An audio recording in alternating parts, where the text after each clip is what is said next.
In the dim light of an old house, Clara the cleaner, worked alone as she hummed softly while cleaning the living room.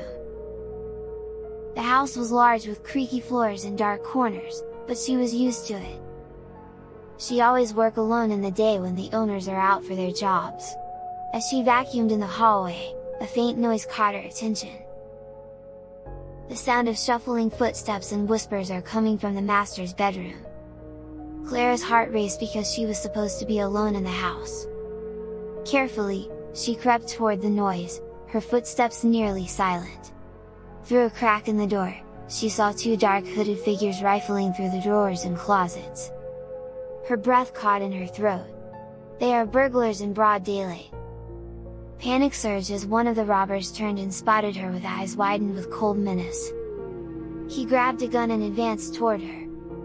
Clara gasped for her life. Just as she was about to run, an elderly woman appeared from a nearby room. "Quick, hide with me," she whispered, grabbing Clara's hand and pulling her into a small closet. Inside the dark closet, Clara could hear the robbers' footsteps growing louder. The closet was cramped, and Clara's breath was ragged with fear.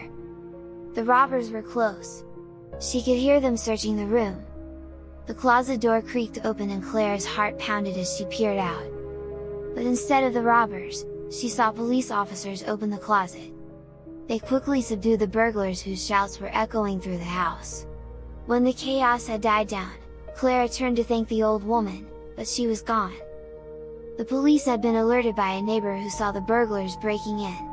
When the homeowners returned upon learning the incident, Clara told them about the old woman who saved her. Their faces went pale.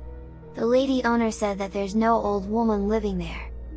Then she showed Clara a photo of her family. She gasped as she stared at the picture. The woman in the photo was the same as the one who had helped her. She was the owner's mother who had died years ago. Shaken but grateful, Clara thanked the old woman silently. She knew she had been saved by a guardian spirit, watching over the house, even in death. When Marco graduated from high school and turned 18, he couldn't wait to leave his parents' house and be independent. He rented a small room in a basement and started working as a delivery driver. So most of the time, he's on the road and running around. When he goes home, he just slumps on his bed and dozes right away. One day on his day off, he decided to stay at home and play with his game console like he always does. He's saving money to move to a bigger place, so going out is not an option for him this time. He was all alone that rainy night, because his landlord and his family went out for dinner. The room was quiet, except for the tapping of rain against the windows. He was in the middle of the game, when he heard footsteps and some running in the living room upstairs. He thought that his landlord and family had returned, so he ignored it. Then a few minutes later, he heard soft knocks on his door. It was hardly audible because of the pouring rain. He got up, opened it, but found no one. Marco could have sworn he heard knockings. But then again, it must have been the crackling of the thunder. He went back to his chair but noticed small wet footprints on the floor. He had an eerie feeling but shrugged it off. He just mopped it then went back to his game he's so eager to finish. Then all of a sudden, the computer screen flickered, and Marco thought it was due to the pouring rain. But then the screen flickered again, but this time, he jumped on his feet because he saw a reflection of a pale soaking wet boy on the screen, standing beside him. It was only for a brief moment, then the scary reflection disappeared. Chill ran down his spine as he tried to make sense of what he saw. Then suddenly, a bouncing ball came out of nowhere.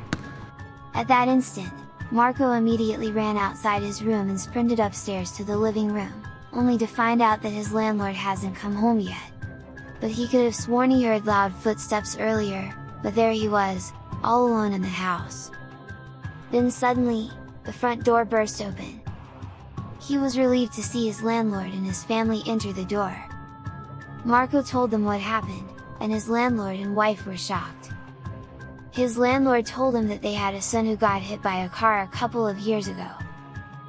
He was playing basketball when the ball bounced into the road, and didn't notice the oncoming car.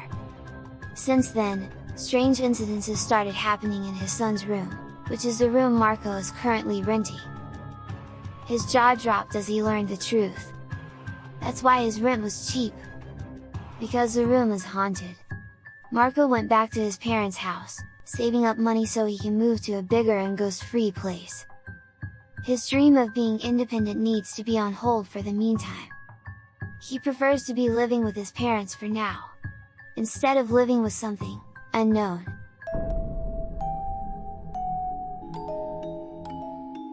Tommy came home from school, expecting a quiet afternoon alone.